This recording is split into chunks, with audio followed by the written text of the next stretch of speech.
we will be processing how we think people tick based on how they behave around us. Do we want them to feel that? Is that producing the results? Is that producing the loyalty that we're looking for, the trust that we're trying to build as a partner, the revenue that we want to get from those clients? Like, is them feeling that working for us? With any development as a leader, you have to start with yourself. That's the process that we have to encourage people to go through. Sadly, that is seen as a luxury. This is the Giraffes Don't Eat Steak podcast. The podcast for curious marketers who zig when others zag. Learn how the emotions your team feels directly impact how your customers experience your brand. Discover why creating healthy workplace cultures isn't just an HR issue, it's your most powerful marketing strategy. Hello, Alex. Hey Erica, how are you doing? I am good. How are you? I'm very well, thank you. I'm very well. I have brought my friend Sarah Dena to join us on the podcast today. Hey, Sarah, how's it going?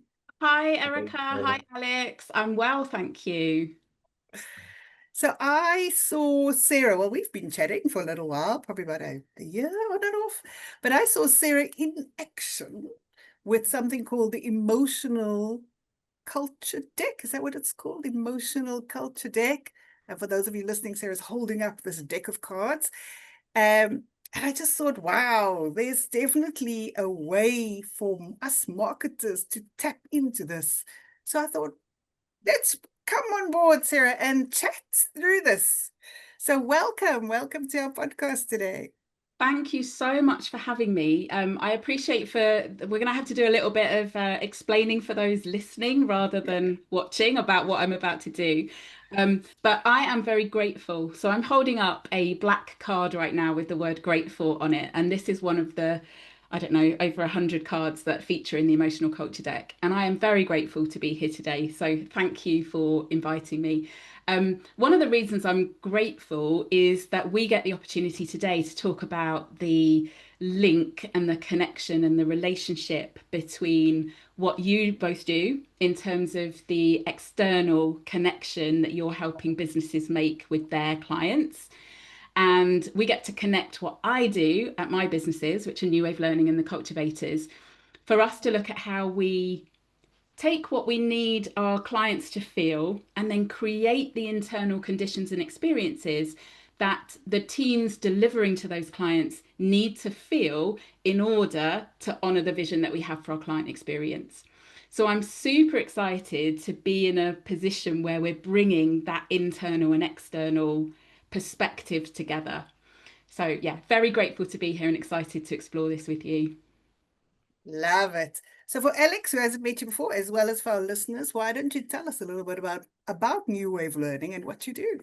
Okay, great. So I am the managing director of New Wave Learning. I actually started out as a client. New Wave Learning is a traditional learning and development consultancy, and we work with predominantly professional services, so lawyers, accountancy firms, and technical consulting organisations on their management and leadership development, with a really strong focus on emotional intelligence, self-awareness, and what we call the human skills. So I have a real bugbear with the word soft skills, but it's still a commonly used term in the HR world that I spend my time talking in. And I actually started out as a client of New Wave Learning back in 2018. So I brought them to the law firm because I wanted to upskill the lawyers on their presentation skills. New Wave Learning came along, blew me away, and 6 years on, I became associate managing director and bought the company last year. So I am now the very proud owner and managing director of New Wave Learning. About 18 months ago, I decided that owning one business was not enough for me. Now that I have discovered my entrepreneurial spirit, well, not just discovered, accepted my entrepreneurial spirit, and I founded a niche consultancy around workplace culture.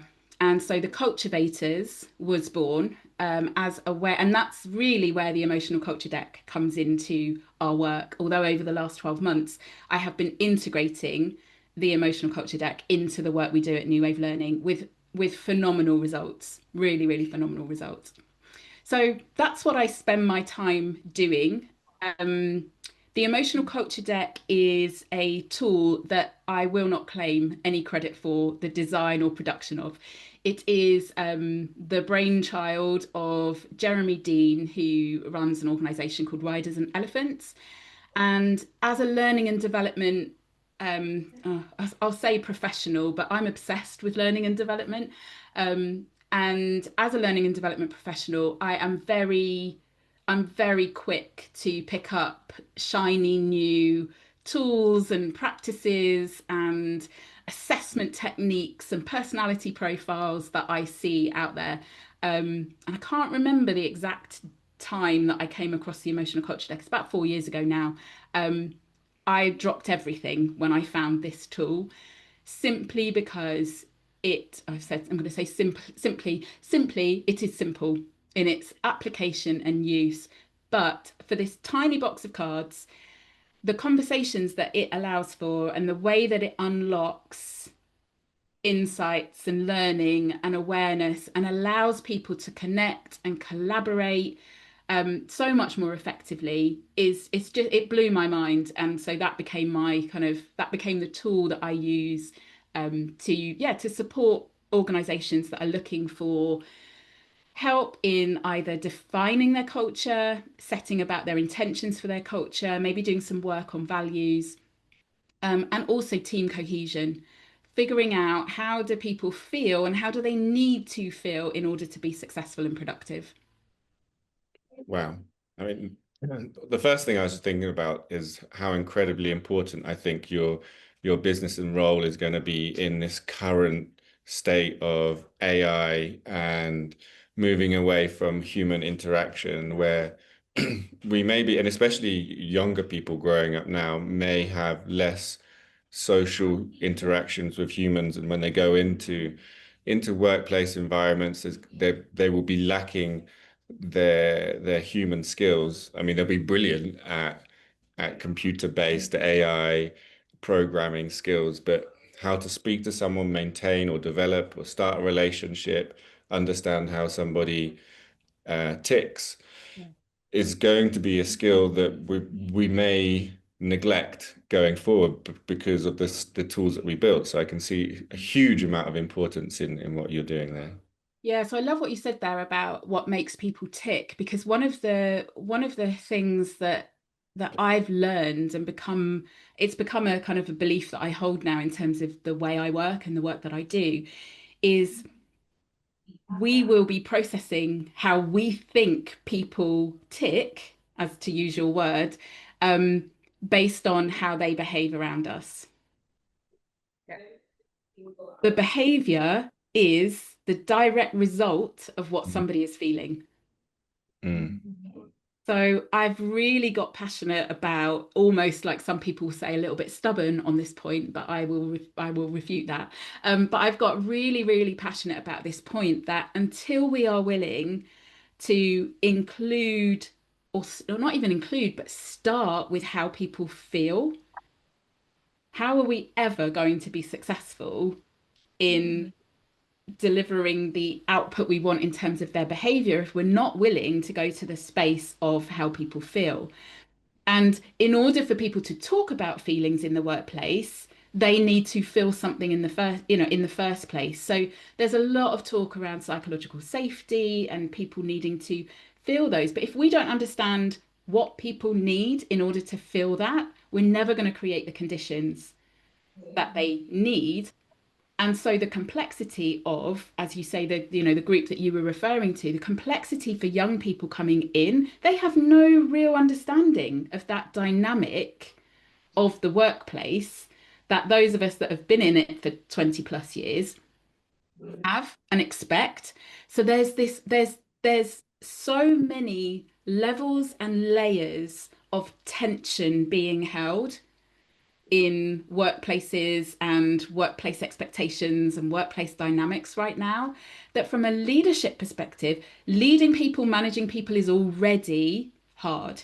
We have biggest levels of manager burnout, manager dissatisfaction, disengagement. We have the highest levels of that than we have ever seen. And it's not going to go away because that group of people are expected to do even more with even less now.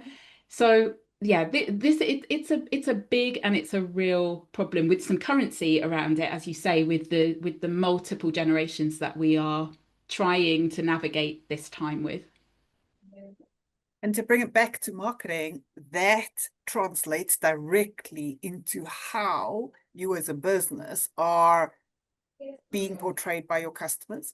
Because if you have frontline staff who are feeling unhappy or angry or irritable, that is what they're going to be portraying. They're going to be reflecting that, not overtly. I mean, they could be overt and start swearing at customers, etc. But there'll be some tone, some feeling, and we all feel it, right? You feel straight away where someone's just Yeah. not here today, or something's off. And so if you're not aware of that, and it could be anything from, writing a LinkedIn post with a little bit more of an angry tone than normal, right? Like just a little bit of a tension coming through, or, doing a half-assed image because, well, I did as I'm told, so that's my tick in the box. Yeah. But it doesn't have the attention to detail that's normally there, etc. So it can come across in different ways. Yeah, no, it's very true. But I also think that there is an element of that again, I want to be really clear on. I don't advocate for happy workplaces. I advocate for healthy ones. Okay. And when I talk about health, I'm not only talking about the kind of physical, traditional, let's make this a safe, physically safe place to work. It's that all-encompassing healthy place, because without a healthy foundation within an organization, if the unhelpful or ineffective behavior that you've just described in your examples, Erica, is present, there has to be a healthy conversation to correct that and to help the individual understand what the impact of that is. But more importantly, go beyond that of understanding what is going on for that person to cause that behavior in the first place. Yeah. And I will often start with a question when we joined before we started to record the podcast. The question we all ask each other that is closest to understanding how somebody feels is, how are you? How are you doing? What are your stock answers? I'm good. I'm fine. How are you? Yeah, I'm okay. Yeah, so. We've just got these kind of cliche phrases that we throw out. I mean, being aware of it now, I kind of, depending on how, let me hold up another card, depending on how playful I am feeling, I will kind of intentionally answer that question. But the point I want to make is around emotional literacy. If we don't, and that the group that Alex were talking about, if we're not helping people develop their emotional literacy, which is what the cards do so brilliantly, if we're not helping them develop that emotional literacy, a lot of this work becomes a bit futile because we don't have the language. We're sad, we're happy, we're angry, but we kind of stop at the first level of the wheels of the core emotions. But I'm curious. I'm curious from your perspective when you're working with clients to help them understand how they want their clients to feel, whether you see a difference in emotional literacy when people are focused on somebody else rather than themselves. So I was curious to understand kind of how emotionally literate people are in the world of marketing. Well, I always think the direct questions are actually are not very helpful. I think sometimes if you're asking, I'll try and explain what I mean. So if I'm speaking to a client or if I'm just speaking to someone in the workplace, like the direct, if you notice something's off with someone, I'll also go back to talking with the clients, but I'll just go this route just for now. So if I see something's wrong with someone in the office and I say, how are you?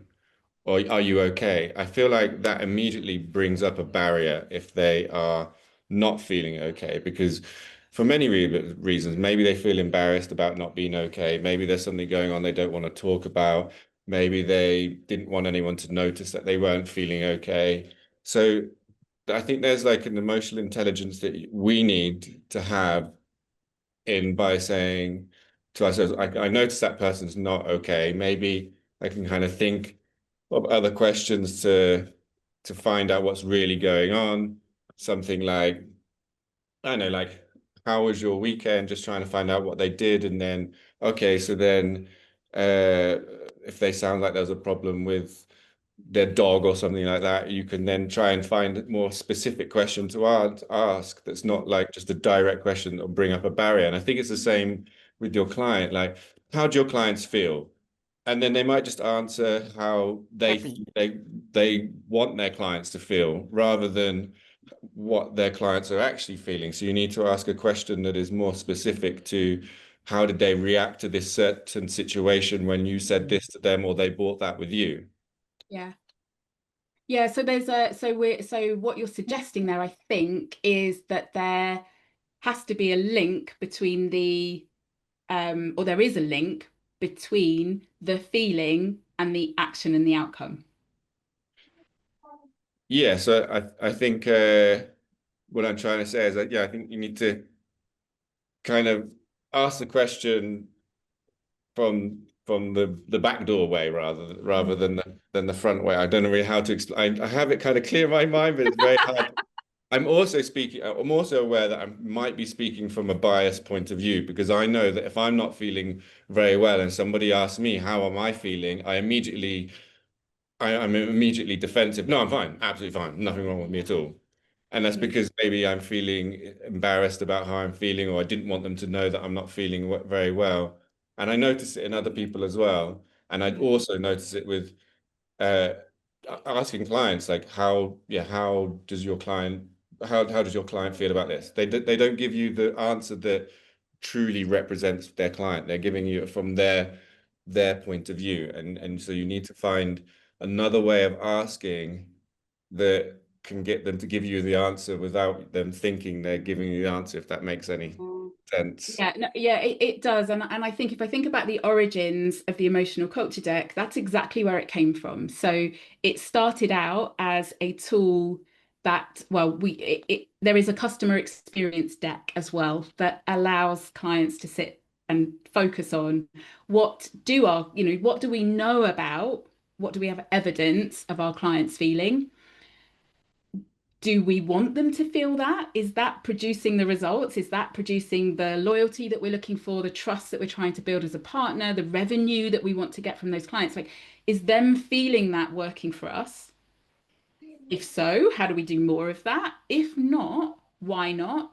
And also getting them to think about what do we need them to feel based on the outcome that we want to have, we're the outcome that we're searching for. So if it's customer loyalty, if it's trusted partnerships, if it's more strategic collaborations, like what is it that we're aiming for?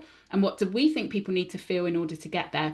So the customer experience, that's how this whole thing started like 11 years ago.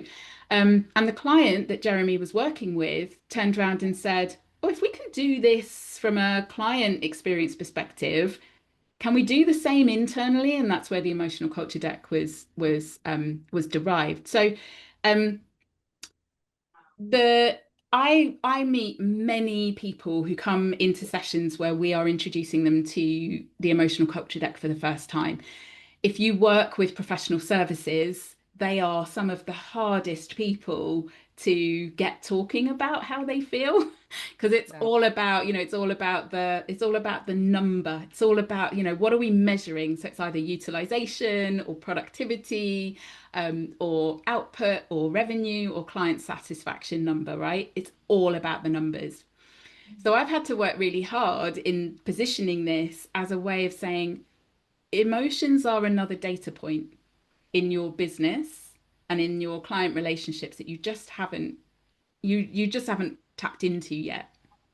And that's been a really great way of enabling people to get into that space where actually they're less fearful, or perhaps to use some of the feelings that you described, Alex, they are less guarded and they are less defensive because they're able to understand that if we view or engage with emotions as data, it suddenly makes them less personal. It's a data Yeah. point, Mm. it's a data I point. mean, you're tapping into something really important there. You're understanding your customer and their vocabulary and how they work. It's like trying to get a technical person to read a sales script, for example. You don't tell them that it's like this is a psychological thing, blah blah blah. You tell them this is a framework, a systematic framework that if you follow it, dun dun dun, it will work because they're technically minded rather than emotionally minded. So it's just the way that you're framing it, and I think that's very important. Yeah, well, but what happens really quickly, and it's been so cool to see it happen. Um, the very reluctant participants have, their body language has said it all, arms folded, kind of, looking at the table, not making any eye contact with me, the sort of the occasional like glance over at their colleague and the eye rolls and the like, those sorts of that sort of body language. And then by the end of it, when they realize how connected they feel to the people that they are working with and doing the activities that we get them to explore using the cards, and actually how much easier it is if you are able to name what you are feeling. If you can name it, whether it's what we call a desired feeling or an undesired feeling, if you can name it, you can do something about it. So for those people that need practical application, it suddenly becomes like, oh, okay, I can do this because there is an immediate impact for me. And some of the feedback that we've been having recently, where people have been so inspired by the positive feeling that they are having from understanding their own you said emotional intelligence, Alex, in your last piece, and I think you're right. Emotional intelligence is important, but there's something that I'm noticing, which is emotional confidence. Mm. And that kind of connects to my learning and development world, right? Because you can teach somebody a skill, but if they're not confident to apply that skill, are they ever going to use it again? Yeah, That's true. it's very true. Right? It's what we've embedded that principle in how we do learning at New Wave Learning, which is, we're not going to teach you skills to tick boxes. We are going to inspire you to learn a skill and then give you the confidence, make sure you're leaving our training with the confidence to keep applying that skill and practicing that skill so that you can master that skill. So there's these two things about the, kind of seeing emotions as data first, accepting that emotions are data first, then developing your emotional intelligence through becoming more emotionally literate, and then developing your confidence so that if you notice, the emotional intelligence is the noticing part, you've then got the confidence to act on that and Mm. do something that is emotionally intelligent to move that situation on. Yeah. Yeah, I that's really powerful. Yeah, I relate that quite a lot actually to learning Spanish, Okay. because I have a lot of Spanish skills, Yeah. which is we could say is the emotional intelligence, and I know a lot about the language, but then there's the confidence side of it as well. So if I then go into a group of native speakers and I'm the only non-native, that's a different skill that I need to learn. I mean, I have the understanding, I understand what they're saying, but then I'm worried about getting something wrong. I'm worried about sounding stupid or something like that. And that's the same, I guess, with I might understand what I'm feeling, but I'm not really feeling very confident to actually tell someone that I'm feeling embarrassed or ashamed or Yeah. confident in. But before you even identify the emotion and the impact that that emotion is having on your behavior, just what you've done there, it's so similar. I was clearing my office out the other day and I came across my national record of achievement. And if you are British and of a certain age, you will know exactly what that is. But it's become basically the folder that I've kept from the 1990s that has my GCSE certificates in and, you know, kind of records of achievement from my school years. And I've kept in there my school reports.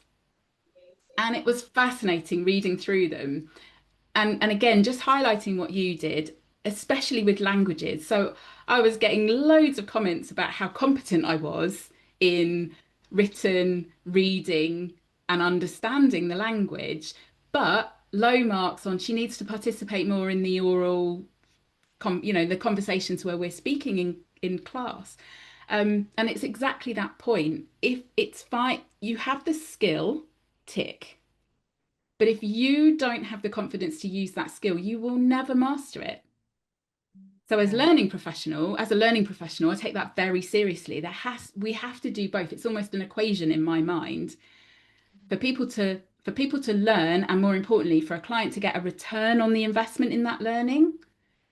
You have to enable the skill, but most importantly, enable the confidence to apply that skill and practice it after the training is finished. So true. Absolutely. One of the interesting parts about what you do, and well, what I've interpreted what you do, is the whole workplace dynamics. And for a long time, I really believe that people shouldn't be allowed to manage other people unless they've gone through some level of training, because you can really destroy someone's life. Wow. And I caught up with a friend the other day. We actually haven't spoken in 30 years. But 30 years ago, we worked together. How is that And true, Erica? Because you're only 31. oh, you're my favorite. So we actually caught up. We had a call, which was fabulous. It was like we saw each other yesterday. It really just was wonderful.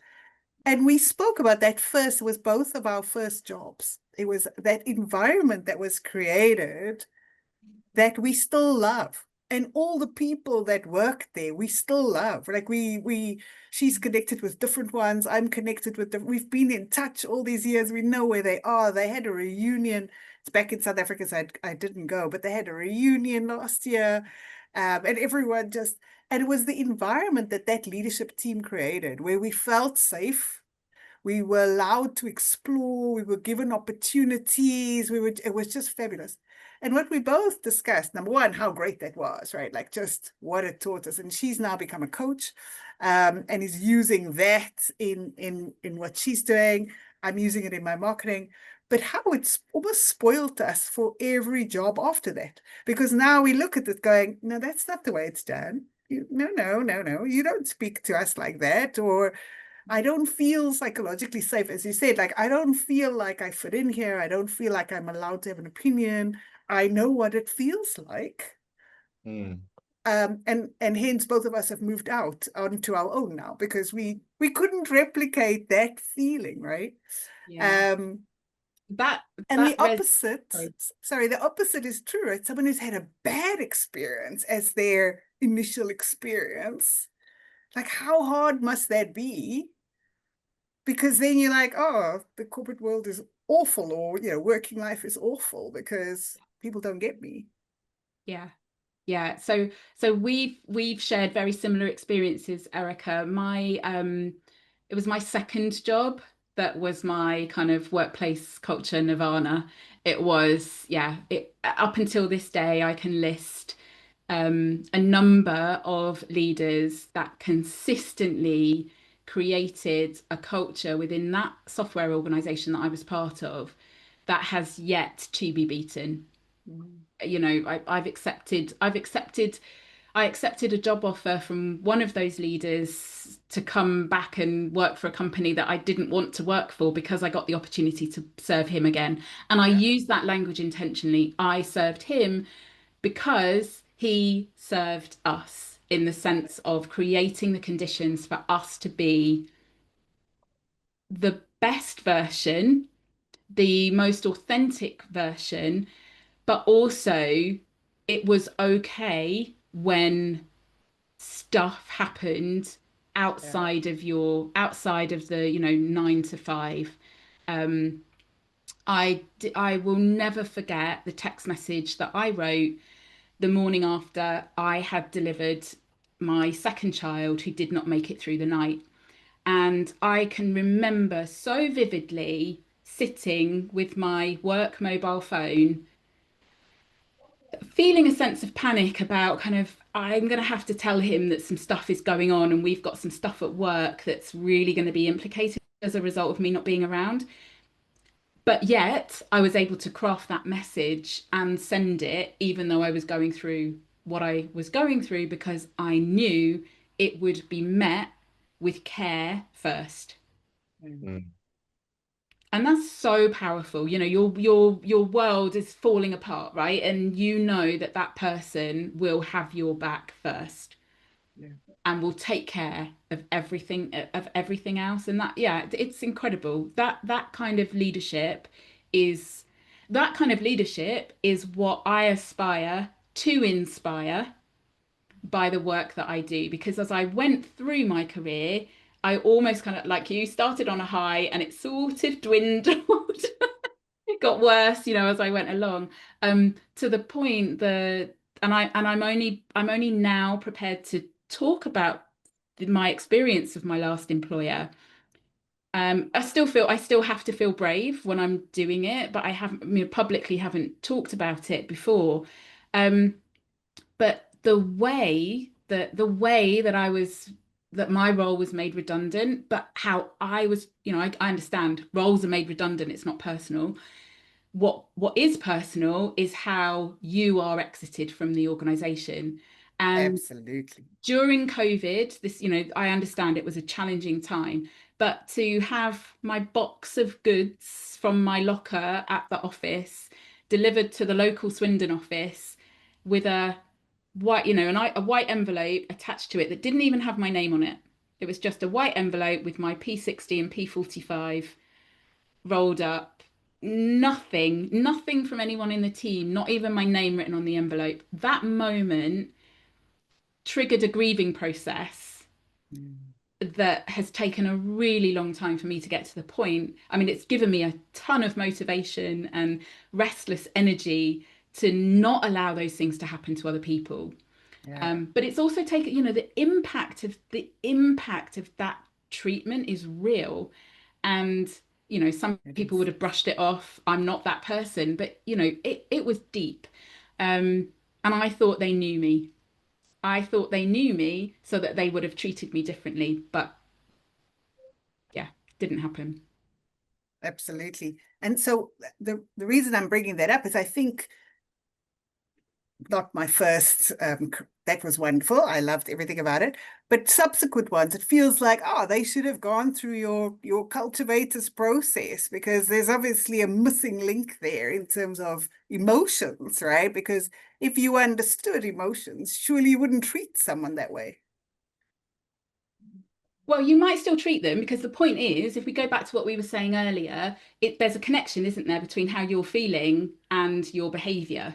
Yeah. So I, for a long time, justified the behavior because I am a person who has high empathy. So I was Mm. able to say, we were going through COVID. It was difficult. It was a horrible time for everybody. I can't imagine how I would have felt. Well, no, I can imagine how I would have felt making somebody redundant in that time. Like I was able to, I almost justified the behavior. So you've got with any development as a leader, you have to start with yourself. Yeah. Yeah. That's the process that we have to encourage people to go through. Sadly, that is seen as a luxury. Yeah. To allow people the time to work on themselves is seen as a luxury, But not a necessity as we're describing and seeing it in this conversation. Yeah, Absolutely. that's absolutely true. And I think, I mean, it just has so many applications from internally and externally. I mean, even if we just think about, let's say you have a B2B service offer or business, and most businesses have many competitors. So the majority of the times, your service, if you list them by the services you do or the features of your service, is exactly the same as the guy next door. You know, so what makes it different? Especially if it's a long-term service. So I'm going to be working with you, but you won't reach the final outcome that you want in for like a year or something of working with this company.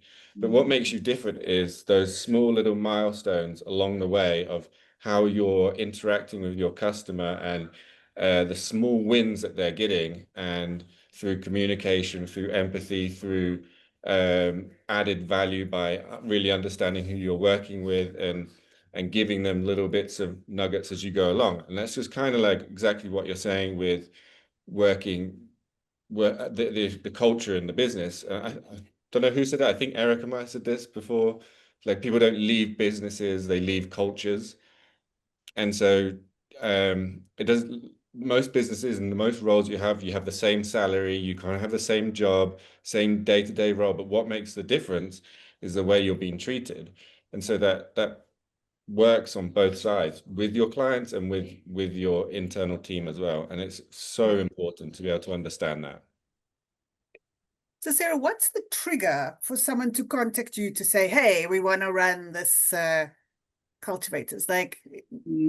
is it I have a bad manager and I think I'm going to change them? Or like, what is the trigger? Yeah, I mean that is the trigger, but sadly they're not the people that, they're not the people who are in a position to instruct somebody like me to come into the organization.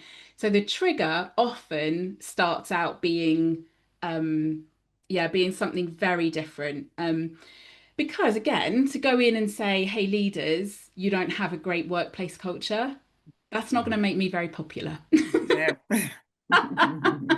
Now there's data. So when if a group have gone through a recent employee engagement survey, for example, Yeah. there's likely to be indicators in that survey that say this could be better, that could be better. That would be a perfect trigger to engage somebody like the cultivators or even New Wave Learning, depending on what the changes that you want to make. But some ways that are less threatening for people to get involved in is when there's a change in leadership. So a new managing director is appointed, or there's a merger and acquisition, and you're bringing together to groups Mm. of people. In membership communities, you're ramping up the number of members that you're bringing into your community. So if we think about the exponential growth of co-working spaces at the moment, if you don't have a really, really connected and impactful community manager, you're bringing in new members into your community, but you're not inducting them into the culture that you're trying to create in that membership space, in that community space. Um, yeah, that's a trigger. So there probably are um, there's probably nails in feet that need, to use your analogy, Erica. There's probably nails that are kind of the manager and leader responsibility to fix. But actually starting there is it that we don't go there straight away. It's more the pebble in the shoe stuff. Mm. That is some sort of change, be that people or product or client or an increase in numbers of people coming to something. Or the other way that's proving very popular for people to experience what we do at the Cultivators is the the hybrid working, the hybrid Yeah. or fully remote workplaces. So we we can come and do a workshop in 90 minutes, and it's a great way to start a conversation around emotions when you've got people together in person. That human connection is there, and you ask them questions, set up some challenges, and get them to explore using that. And that's led us then into deeper inquiry around, okay, so we've started to explore and there's been some themes coming out. This could point to an issue with your, perhaps your values need realigning or better communicating, or perhaps there is a learning and development course that's required for people to understand that part, or perhaps we need to think about, we've got a big change program coming up, and you need to think about how you don't just manage the change process, but manage the emotional element of the change more effectively so that the change actually happens. Oh, that's brilliant. And for people like a little bit like me, who think emotions are something you leave at home and don't bring into the workplace, um, and who are not, think, feelings, what are feelings, happy, sad. Where do you start? Like, what's a gentle way to that you used to, if you were stuck with a room of people like me who how do you get us into this?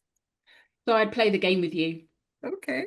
Yeah, I would play the game with you, and we would start very simply, and I would start with this particularly because you've shared with me your career history around having, you've experienced that great feeling and you couldn't emulate it anywhere else. So we would play a very simple game called Best Boss, Worst Boss. Okay. And I would give you, I've got them, let me stand. There we go. So these are copies of the deck of cards. They're obviously laid out, or you would have a pack of the cards in your hands, and we would say, right, think about the best boss you've ever had. How did they make you feel? Give Oh, you 60 okay. seconds. You would go through the cards. You would pick out a couple. Then I'd ask you about your worst boss, and you'd go through the white cards, and you would pick a couple, and then we would share some stories. Okay, that's not intimidating at all. I can do that. It's easy. It's easy. And this idea of and you're not the first person to say to me feelings should be kept at home. The trouble is you can't separate feelings from behavior. Mm. Yeah. You can try and you can do it for a little while, but you can't sustain it. Yeah. I was just going to call you up on that, Erica, though, to be honest. I was going to say, yeah, because yeah, exactly like Sarah said, like there's behaviors that are obviously driven by emotions, and so by saying you leave emotions at home means that you're completely emotionless, and that's just completely not true. I mean, someone might say something you're like, that really pissed me off, and the way you react to it is an emotional based reaction. And so we all have it in the work, even though we might say, I don't want to bring my emotions into the way that this conversation goes, but that always happens. I was being a little bit of devil's advocate, Alex, Yeah, but yeah, That's why I left it and went the way I did. I went the yeah. but I do think, you're absolutely right to bring it to this conversation, because Yeah, there are people that do think and feel and believe that to be true. yeah, Um and that becomes then, I mean, I see it as a challenge. I love it when I find people like that, because it's wonderful when when you open them up to the world of emotions as data and emotional literacy, and all of a sudden they just start feeling lighter because they've been able to say, yeah, I did feel like that and it did make me behave like that, and I need to feel something different to get a different outcome. There's a couple of places that it's proved really, I'm going to use the phrase life changing, and I don't mean that in kind of a cliche way. I genuinely mean I've seen people go from being so caught up in their own heads and hearts about presenting, because they're mm, thinking about how they feel. They are so caught up in feeling anxious, they're about feeling judged, about feeling incapable, about feeling embarrassed, all of these undesired emotions. They're so caught up in that that they just don't say what really needs to be said. yeah, And when you can help them understand that actually no one cares how you feel in the Mm. audience, no one actually cares how you feel. Now, that's Yeah. a sweeping statement, right? There will be those of us with high empathy that do care about how they feel. But actually, the people sitting there, your job is not to obsess with how you feel. It's to obsess on how you want them to feel as a result of the thing that you want to say. Absolutely. And And so, in marketing, we translate it into, no one cares about you and your product. Everybody's watching it going, what's in it for me, right? what's in What's it for in it me? for me? Yeah. And so your job then is to figure out, how do you make them feel that what's in it for me is worth them taking action. Absolutely. So Love it. because the feeling is what will drive the behavior to either connect with you on LinkedIn or download your lead magnet or sign up for your newsletter, right? Yep. All of that will be driven by a feeling. Mm-hmm. And it's simple stuff. It happened to me this morning. There's somebody in my network who has sent out an email saying, I'm launching a newsletter. I really like this person. I really like what they have to say. So I clicked on the link on my mobile phone to go and sign up to the newsletter. Really excited. Then there was a captcha, like one of those things where you had to like figure out what it said and input that. It was so tiny on my phone. I suddenly went to feeling really excited and really supportive of her to then frustrated. I clicked off and I haven't signed up to her newsletter. Because you've Yeah. told yourself you'll All of do it later. that, all of that experience, all of that action, and the outcome was all feeling driven. Yeah, it's because you're feeling that the amount of effort you have to put in is outweighing the value you're going to be getting. Yes. Absolutely. Yeah. So this feeling stuff, we all have it. It's what makes us human. And to go back to what Alex was saying at the start around, kind of technology, the 21st century workplace where we are kind of integrating with the robots and AI and so on and so forth. If we don't feel in the workplace, who are we? Yeah. Who are we if we're not feeling in the workplace? Might use that as a tagline, Erica. You should. I love it. And that brings a perfect segue. Sarah, we could talk about this for hours, but how can people get hold of you if they want to find out more, if they want to get this, if they've got that horrible boss that they want you to come sort out? Yeah. So How do we get hold of you? the best place to connect with me is on LinkedIn. If you search for Sarah Dena, you will find me. I don't think there's that many of me. And yeah, I'm very happy to connect, explore, get curious. I've got some connections who are trying out some conversation guides, so I'm very happy to support people in having these conversations internally, so that people just don't need to feel anything other than themselves in their workplaces. So yeah, come and find me at LinkedIn and let's get connected. Love it. Sarah, any last words of advice for our audience? Last words of advice. No, I don't. I'm not going to give any advice, but I am gonna make an ask.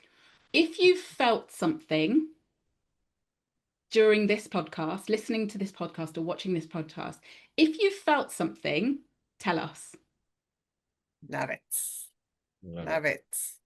And I'm thinking maybe we should do a post, Alex, after this called Worst Boss, Best Boss Feelings, and just Yeah, I love that game. see what comes up. That could be quite Yeah. fun, right? We all That's have a good those one. I love it. experiences. Yeah, That's a great perfect. idea. Or best marketing, worst marketing. How it made you feel. Yeah, Let's best go. slogan, best slogan, worst slogan. But I like the boss one. I like the boss I one. like the boss It's one. We can all easy. relate. Yeah, it's easy to Everyone get has started. feelings about their boss, don't they? Always. It's easy. Marketing feels a bit more abstract, right? But boss one is real. Perfect. Thank you so much, Sarah. It's been Thank you an very much, Sarah. absolute pleasure. Oh, it's been so much fun. Thank you so much for having me. Fantastic. Alex, it's been fun as always, and I'll see you again soon. Catch you later. Thank you. Bye. Bye. Thanks for listening to Giraffes Don't Eat Steak, where curious marketers zig when others zag. If you enjoyed the episode, share it with someone who loves great marketing conversations. And don't forget to follow, review, or drop us a note. We love hearing from fellow curious minds, and if your own marketing's feeling a bit tangled, check out our Marketing Power Hour. It's a focused one-to-one session designed to help you get clarity and momentum. Just go to themarketingdetectives.com and book your slot. Until next time, keep zigging.